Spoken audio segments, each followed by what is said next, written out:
Dear students, urbanisation part 2 आज हमारा topic है। इससे पहले वाले वीडियो में अर्बनाइजेशन पार्ट 1 में हम नगरीकरण का अर्थ, परिभाषा और भारत में नगरीकरण की स्थिति को स्पष्ट कर चुके हैं। आज है भारत में नगरीकरण के कारक, factors of urbanization in India, कि भारत में जो स्वतंत्रता प्राप्ति के बाद नगरीकरण में तेजी से जो वृद्धि हुई है उसके कौन कौन से कारक हम देखते हैं। ऐसी कौन सी परिस्थितियां थी जो तेज गति से नगरीकरण को बढ़ावा दिया। भारत में नगरीकरण और नगरों की वृद्धि को प्रोत्साहन देने के लिए बहुत से कारण उत्तरदायी हैं। एक सामान्य धारणा तो यह है कि भारत में स्वतंत्रता के बाद नगरीकरण की वृद्धि का मुख्य कारण नगरों में बढ़ते हुए उद्योग और उससे संबंधित व्यवसाय है। सबसे बड़ा कारक तो हम देखते हैं उद्योग धंधों की स्थापना, और चूंकि उद्योग धंधों की स्थापना होने के बाद रोजगार की तलाश में लोग उद्योगों में काम करने के लिए जाते हैं, तो उद्योग धंधे चूंकि कस्बों और शहरों में ही स्थापित होते हैं और उद्योग तथा उद्योग से संबंधित व्यवसाय की वजह से नगरीकरण बढ़ा, एक कॉमन कारक ये माना जाता है। वास्तव में यह एक महत्वपूर्ण कारक है, इसमें कोई दो राय नहीं। लेकिन औद्योगिक विकास के इस कारक के साथ साथ अनेकों राजनीतिक, ऐतिहासिक, आर्थिक और धार्मिक कारक भी हैं जो अर्बनाइजेशन की प्रक्रिया को बढ़ावा देते हैं। और सामान्यतः सभी राज्यों की राजधानियों ने राजनीतिक कारणों से ही बड़े बड़े नगरों का रूप लेना प्रारंभ किया और नगरीकरण में वृद्धि करने में अपना योगदान दिया। तो ऐसा नहीं है कि केवल औद्योगिकरण से या उद्योग धंधों की स्थापना तथा उनसे रिलेटेड ऑक्यूपेशन से, उनसे संबंधित व्यवसाय से ही नगरीकरण बढ़ा हो, बल्कि नगरीकरण में वृद्धि होने के दूसरे फैक्टर्स भी हैं जिनकी हम चर्चा करेंगे। राजनीतिक कारक भी हैं, धार्मिक कारक भी हैं, आर्थिक कारक भी हैं, ऐतिहासिक कारक भी रहे हैं। तो भारत में स्वतंत्रता प्राप्ति से पूर्व भी नगरीकरण था। ये अवश्य है कि स्वतंत्रता प्राप्ति के बाद इसमें तेजी से वृद्धि होना प्रारंभ हुई। पहला जो कारक है इसमें सबसे प्रमुख है ग्रोथ इन पॉपुलेशन, जनसंख्या में वृद्धि। आज़ादी से पूर्व देश की जनसंख्या का लगभग बहुत कम हिस्सा ही जो है, टोटल पॉपुलेशन को अगर देखें तो आज़ादी से पहले देश की जनसंख्या 34 करोड़ थी, जिसका 83% हिस्सा गाँव में था। तो आज़ादी से पहले बहुत कम हिस्सा ही अर्बन पॉपुलेशन में था, यानी कि 17%, केवल 16.5-17% पॉपुलेशन जो थी वो अर्बन पॉपुलेशन थी आज़ादी से पहले।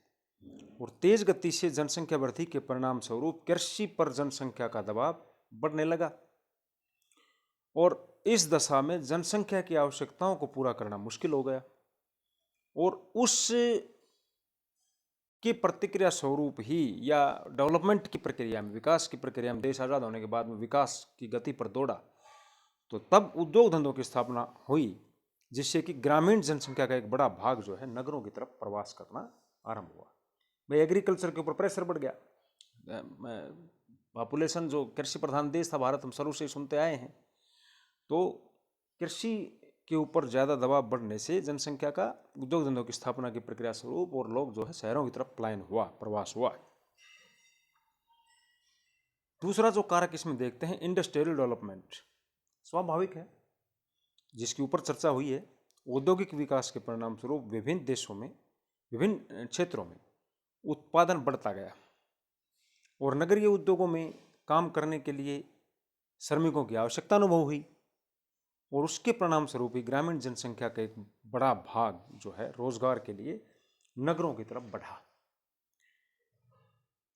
उसके बाद आता है तीसरा पॉइंट आता है इसमें, व्यापार और वाणिज्य में वृद्धि, increase in trade and commerce. जो नगर कुछ विशेष वस्तुओं के व्यापार और वाणिज्य के केंद्र होते हैं, उनमें उन वस्तुओं का विशेष ज्ञान रखने वाले अर्थात विशेषज्ञ लोग जो है, विशेष ज्ञान रखने वाले एक्सपर्ट लोगों का यो केंद्रीकरण होने लगता है, सेंट्रलाइजेशन। और परंपरागत भाषा में इन्हें व्यापारिक मंडियों के नाम से जाना जाता था। और इस संबंध में सिम्स ने भी लिखा है, नगरों के विकास के लिए व्यापार और वाणिज्य उतना ही महत्वपूर्ण आधार है जितना एक प्राणी के लिए रक्त का संचालन आवश्यक होता है। नगरों के विकास के लिए ट्रेड एंड कॉमर्स बहुत जरूरी होता है, ठीक वैसे ही जैसे आदमी के शरीर में ब्लड सर्कुलेशन होता है। उसके बाद इसमें चौथा पॉइंट आता है, यातायात और संचार के विकसित साधन, means of transport and communication. Bharat में आज़ादी प्राप्ति के बाद सभी गांवों और नगरों को एक दूसरे से जोड़ने के लिए व्यापक स्तर पर सड़कों का निर्माण प्रारंभ हुआ। परिवहन के नए नए साधनों के परिणाम स्वरूप ग्रामीणों को अपनी फसल को बेचने के लिए नगरों से संपर्क स्थापित करने की सुविधाएं प्राप्त होने लगी। और संचार के नवीन साधनों के परिणाम स्वरूप नगर के लोग इन साधनों का उपयोग करने के लिए प्रशिक्षित भी होने लगे। तो यातायात और संचार के साधनों का बहुत बड़ा योगदान है। गांव से शहर की तरफ जाना, हर चीज़ सुलभ हो जाना, किसी चीज़ के लिए जाते हैं रोज़ाना वापस भी जाते हैं, स्थायी रूप से बसते हैं। तो जहाँ यातायात और संचार के विकसित साधन होंगे वहाँ आबादी का डेवलपमेंट होगा, शहरों का विकास होगा, कस्बे बड़े शहर में कन्वर्ट होंगे। नगरीय आकर्षण के कारक, पुल फैक्टर ऑफ सिटीज। देखो, दो बर्गेल जो है बड़े विद्वान हैं नागरिक समाजशास्त्र के, ये नगरीय समाजशास्त्री के रूप में बर्गेल दो प्रकार के फैक्टर्स देते हैं, पुल फैक्टर, पुश फैक्टर्स, आकर्षण के कारक। बर्गेल ने अनेक ऐसे कारकों की विवेचना की जो गांवों और कस्बों के लोगों को अपनी ओर खींचते हैं।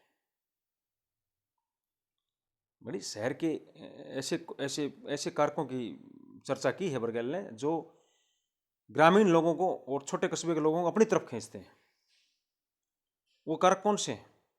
नागरिक सुविधाएं, शैक्षणिक सुविधाएं, मनोरंजन के साधन, आर्थिक सुरक्षा, ये प्रमुख कारक है। नगरों में बिजली की सुविधा होती है, स्वास्थ्य की अच्छी सुविधा होती है, शिक्षा की अच्छी सुविधाएं होती हैं, पानी की व्यवस्था अच्छी होती है, सुरक्षा की दृष्टि से सही माने जाते हैं। तो बिजली, पानी, स्वास्थ्य, सुरक्षा, शिक्षा, दीज आर मेन फैक्टर्स। और इन सुविधाओं के कारण ही गांव और कस्बों के निवासियों के लिए जो बड़े शहर हैं वो आकर्षण का केंद्र बन जाते हैं। और एक बड़ी संख्या में व्यक्ति ये समझने लगते हैं कि शहर में रहकर वे अपने व्यक्तित्व का विकास बेहतर ढंग से कर सकते हैं। इसलिए भी उनके एक मनोवैज्ञानिक सोच की भी चर्चा की इसमें यहाँ, कि बड़ी संख्या में लोगों की ये विचारधारा बन जाती है कि हम ये सारी उपरोक्त जो सुविधाएं बताई हैं वो सुविधाएं तो हैं ही, उसके साथ साथ शहर में पर्सनैलिटी डेवलपमेंट के हमें अवसर मौके ज़्यादा मिलेंगे। ये तो थे पुल फैक्टर्स। नेक्स्ट जो पॉइंट है वो है पुश फैक्टर्स का। पुल फैक्टर और पुश फैक्टर्स। पुश फैक्टर को कहेंगे हिंदी में प्रोत्साहन कारक। नगरीकरण में वृद्धि से संबंधित अनेक दशाओं को बर्गेल ने पुश फैक्टर्स का नाम दिया है, प्रोत्साहन कारक का नाम दिया। इसके अंतर्गत वे दशाएं आती हैं जो गांवों और कस्बों की कुछ आंतरिक कंडीशंस के कारण वहाँ के निवासियों को अपना क्षेत्र छोड़ने के लिए मजबूर करते हैं, तो नहीं कहेंगे, प्रोत्साहित करते हैं। मजबूर भी करते हैं, प्रोत्साहित करते हैं। इनमें गांव में जो बढ़ती हुई गुटबंदी, जातिगत झगड़े, असमानताएं, जातिगत असमानताएं, विषमताएं, खेती की प्रकृति के ऊपर अत्यधिक निर्भरता, कि मानसून पर निर्भर करती भारत की कृषि अधिकांशतः, ये जो दशाएं हैं वो गांवों को छोड़ करके शहरों की तरफ जाने के लिए प्रोत्साहित करते हैं।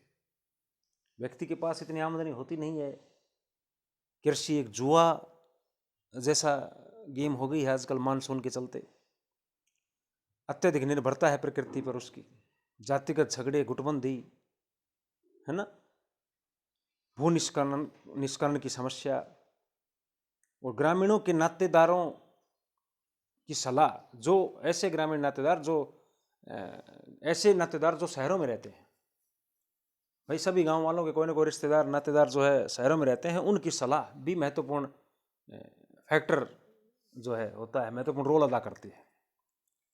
तो ये जो कुछ दशाएं हैं जिनको हम पुश फैक्टर्स के नाम से जानते हैं, प्रोत्साहन कारक। जजमानी व्यवस्था का विघटन नेक्स्ट पॉइंट है, डिसऑर्गेनाइजेशन ऑफ जजमानी सिस्टम। परंपरागत रूप से जो जजमानी सिस्टम था, वस्तु के बदले वस्तु, सेवा के बदले सेवा, वस्तु के बदले सेवा, ये बड़ा अच्छा सिस्टम था और गांव आत्मनिर्भर थे इस सिस्टम के चलते। ये जो व्यवस्था खत्म हो गई, मौद्रिक व्यवस्था आ गई, और अनेक दशाओं के परिणाम स्वरूप जब जजमानी व्यवस्था से संबंधित जो लोग हैं, जैसे नाई है, धोबी है, लोहार है, बढ़ई, कारपेंटर जिसको बोलते हैं, माली, पुरोहित, तेली आदि, अपनी सेवाओं में कुशल होने के बावजूद भी गांवों और कस्बों में जीवन यापन के समुचित साधन प्राप्त करने में असमर्थ हो गए, तो फिर इन लोगों ने क्या किया, नगरों में जाकर के व्यवसायिक आधार पर अपनी सेवाओं का अत्यधिक लाभ लेने का प्रयास किया। क्योंकि इन सेवाओं के बदले मौद्रिक विनिमय आने से क्या हुआ कि इनको व्यावसायिक रूप ले लिया, इसका स्वरूप चेंज हो गया और एक तरह से जजमानी व्यवस्था का विघटन हो गया। ये लोग गांव में रहते थे, गांव में लोग अन्य जो गांव ये अपनी सेवाएं देते थे, सेवाएं के बदले दूसरे लोगों से वस्तुएं लेते थे।